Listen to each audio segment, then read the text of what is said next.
सबसे पहले तो मैं अपने यशस्वी प्रधानमंत्री आदरणीय नरेंद्र मोदी जी का बहुत बहुत आभार व्यक्त करता हूँ, जिन्होंने तय किया 10 लाख लोगों को सरकारी नौकरी देंगे और उसके नाम पर रोजगार मेला कार्यक्रम आयोजित करने का काम किया। इसके पहले भी एक टर्म में रोजगार मेला आयोजित हो चुका है। आज ये दूसरा टर्म है। पहले में 75,000 लोगों को और इस टर्म में 71,000 लोगों को आज पूरे देश में नौयुवकों को रोजगार देने का काम किया जा रहा है। आज के इस कार्यक्रम में हमारे बीच में CRPF के उप महानिदेशक श्री शशि प्रकाश सिंह जी और SSB DIG श्री अभिषेक पाठक जी हमारे बीच में मौजूद हैं।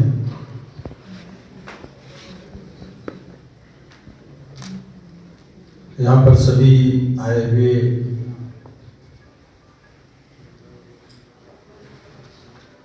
वो सभी साथी भाई बहन जिनको आज इस रोजगार मेला में नियुक्ति पत्र प्रदान किया जा रहा है, सभी अधिकारीगण और सभी मीडिया के पत्रकार और कैमरामैन बंधु, बड़ा अच्छा ये माननीय प्रधानमंत्री जी का निर्णय है इस देश को आत्मनिर्भर भारत बनाने का। और आत्मनिर्भर भारत तभी बनेगा जब लोग आत्मनिर्भर होंगे। अब देख रहे हैं तमाम लोग सवाल उठाते हैं, कभी कभी हम लोगों की उसको लिखते हैं फेसबुक पे, हम लोग किसी इशू पर बात कर रहे होंगे, अगर कुछ लोग रोजगार में बात करने लगते हैं। रोजगार के बहुत से संसाधन जुटाने का काम आदरणीय प्रधानमंत्री जी ने किया। उसके लिए कुछ मंत्रालय भी अलग से गठित किया, जैसे कौशल विकास मंत्रालय, लोगों को कुशल बनाने के लिए, उससे रोजगार मिले। जल शक्ति मंत्रालय का अलग से गठन किया, खेतों में पानी पहुंचाने के लिए, घरों में 2024 तक पीने का शुद्ध पानी देने के लिए, तो उससे काम मिलेगा।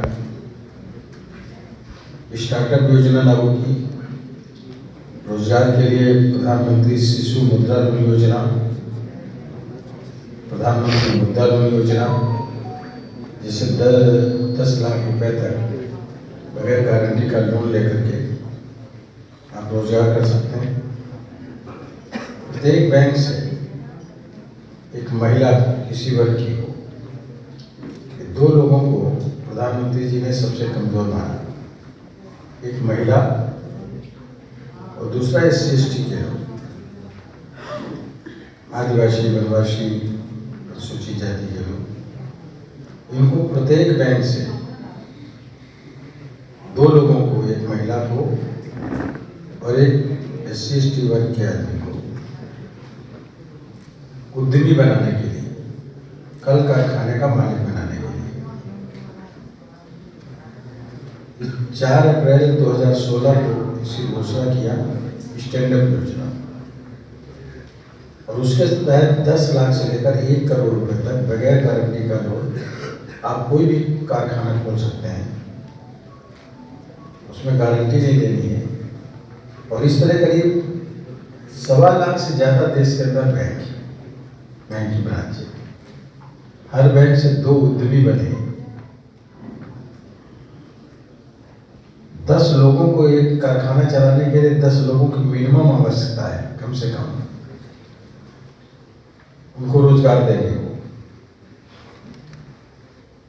इस तरह अगर आप 1.25 लाख ही बैंक माने, वैसे तो 1,36,000 के आसपास ब्रांच है, तब भी 2.5 लाख लोग उद्यमी बन जाएंगे। और वो उद्यमी 2.5 लाख लोग बने, 10 लोगों को नौकरी देंगे, 25 लाख लोगों को नौकरी मिलेगी। ये प्रधानमंत्री जी का विजन है। बैंक के लोगों ने इस योजना को अभी तक पूरा नहीं किया, इसलिए प्रधानमंत्री जी ने इसको बढ़ा करके 2023 तक कर दिया कि देश तक पूरा कर लीजिए। सबकी जिम्मेदारी बनती है, हमारी और आपकी जिम्मेदारी बनती है। पढ़ाई लिखाई करेंगे, मेहनत करके आप लोग पढ़ करके आए, कंपटीशन को बीट करके आए, क्वालिफाई करके आए, आपको नौकरी मिली। आज जो है करीब 14 विभागों के से यहाँ लोगों को सरकारी सेवा का नियुक्ति पत्र दिया है। प्रधानमंत्री जी ने कहा ना, कर्मयोगी प्रारंभ। वास्तव में जो कर्म करेगा वही कर्मयोगी बनेगा।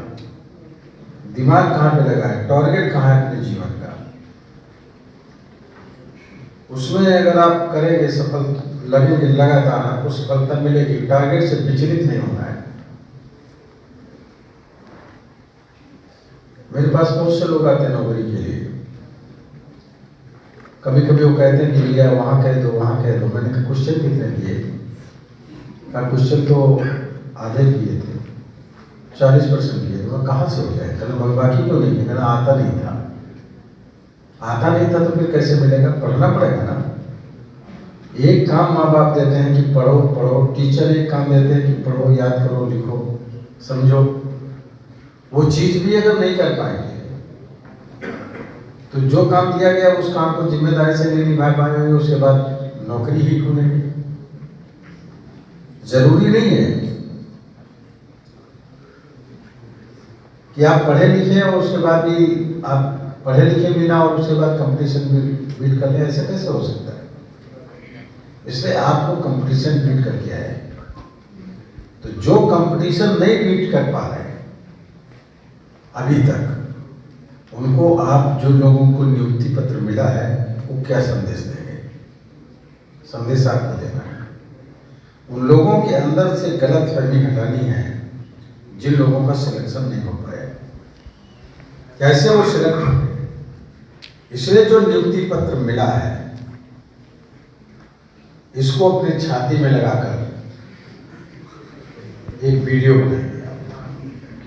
मैं फला निवासी फला जनपद फला, मैंने इस डिपार्टमेंट में मैंने ये कंपटीशन दिया था, मेहनत करके पढ़ा था और आज इस पोस्ट पर मेरा सिलेक्शन हो गया। जिनका नहीं हुआ उनसे अनुरोध करता हूं कि वो मेहनत करके पढ़ें, निश्चित तरीके से भविष्य में उनका भी सिलेक्शन होगा। ये करना है। और ये करके वीडियो आप अपनी व्हाट्सएप पे, फेसबुक पे, ट्विटर पे, इंस्टाग्राम में आप जारी करेंगे। भारत के निर्माण की बात है, देश के निर्माण के लिए काम हम कर रहे हैं। 18 घंटे प्रधानमंत्री आदरणीय नरेंद्र मोदी जी काम करते हैं, योगी जी 18 घंटे काम करते हैं। अभी 75 साल आजादी के व्यतीत हुए। कैसे इनिशिएटिव लिया प्रधानमंत्री जी ने? कहा 75 साल आजादी के पूरे, तो 75 सप्ताह पहले से शुरू किया आजादी का अमृत महोत्सव। प्रत्येक जनपद में 75 अमृत सरोवर बनाने का निर्णय लिया। तालाब में पानी 75 प्रत्येक जनपद में, वाटर लेवल ऊंचा होगा। कैसे सोचते हैं, जरा सोचिए।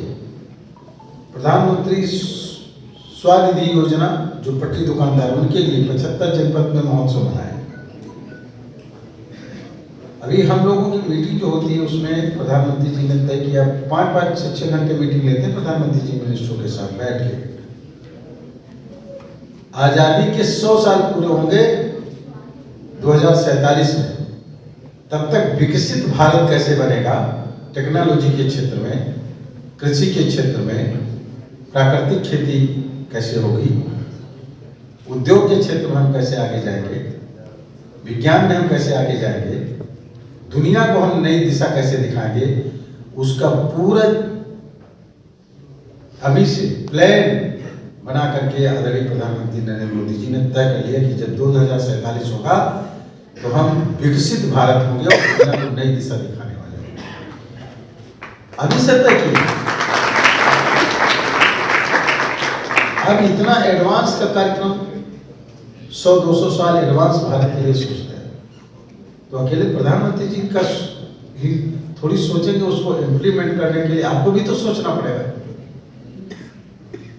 इसलिए जिस ईमानदारी से आपको सर्विस मिली है, नौकरी मिली है, उस ईमानदारी से काम करके आपको एक मिसाल कायम करने का काम करना है। सभी लोगों को, जितने लोगों को बता सकते हो, अपने दोस्तों को, मित्रों को बता सकते हो, और उनसे उनको बकअप करना है, पुशअप करना है बार बार। आप भी मेहनत करो, 10 लाख लोगों को रोजगार के लिए प्रधानमंत्री जी ने कहा लोगों को मिल रहे हैं, आने वाले समय में फिर मिलेंगे। अगर कंपटीशन बीट नहीं करो, छोटी छोटी इंडस्ट्रियां लोगों को खोलवा सकते हैं, और ये तब जब करेंगे, मन में बैठाएंगे तब, वरना लोगों के अंदर कुछ निराशा पैदा हो जाती कि नौकरी नहीं मिली, नौकरी तो मैं भी ढूंढ रहा था, नहीं मिली। वो इसलिए नहीं मिली कि में आदरणीय प्रधानमंत्री नरेंद्र मोदी जी के नेतृत्व 71,000 लोगों को आज नियुक्ति पत्र दिए गए हैं सरकारी सेवा में। इसके पहले 75,000 लोगों को दिए जा चुके हैं। 10 लाख लोगों को सरकारी नौकरी देने का निर्णय आदरणीय प्रधानमंत्री नरेंद्र मोदी जी ने लिया था। उसी तरीके से चरणबद्ध लोगों को नौकरी देने का काम सरकारी सेवा में किया जा रहा है। मैं जो भी यहाँ पर आज लखनऊ में CRPF के कैंप में जो शशि जी के नेतृत्व में और अभिषेक जी के नेतृत्व जिन लोगों को ये सरकारी सेवा का नियुक्ति पत्र दिया गया है, उन सब लोगों से मैं अपील करना चाहता हूँ कि इसका सरकारी सेवा का नियुक्ति पत्र मिलने के बाद जो भी वो सेलिब्रेशन करें, वो कम से कम लोगों को दिखाएं और अपने व्हाट्सएप फेसबुक पर डालें और बताएं कि कड़ी मेहनत करने की ज़रूरत है। पढ़ाई में, लिखाई में टारगेट तय करें कि जब तक हम इसका कंपटीशन बीट नहीं कर लेंगे तब तक पीछा नहीं छोड़ेंगे। निराश होने की ज़रूरत नहीं है, लोगों को बताएं और लोगों को जोड़ें और कैसे वो सफल हुए ये नौकरी पाने में, इसका संदेश अपने दोस्तों को, मित्रों को, रिश्तेदारों को और समाज में दें, अपने सोशल मीडिया पर लिखें। साथ में मैं ये भी कहना चाहता हूँ कि ये नौकरी सरकारी पा जाने पर उसका जो सेलिब्रेशन करें, उसमें नशे से दूर रखें खुद, और लोगों को भी नशे से दूर रखने की ज़रूरत है, क्योंकि नशा हमारे देश में लोगों की ज़िंदगी से खिलवाड़ कर रहा है और कम से कम 20 लाख लोग हर साल सिर्फ नशे की वजह से, ड्रग्स की वजह से या तंबाकू, मसाला ऐसे सेवन से, अफीम, चरस, गांजे की वजह से, शराब की वजह से मर रहे हैं। लोगों की ज़िंदगी बर्बाद हो रही है। तो अपना सेलिब्रेशन जो है सरकारी सेवा प्राप्त करने का, वो भी अपने घर में नशा मुक्त पार्टी दे करके करें, नशा मुक्त दोस्तों के साथ। यही मेरा उन सभी जो सरकारी सेवा पाए हैं उनके लिए मेरा अनुभव है। धन्यवाद, बहुत बहुत धन्यवाद।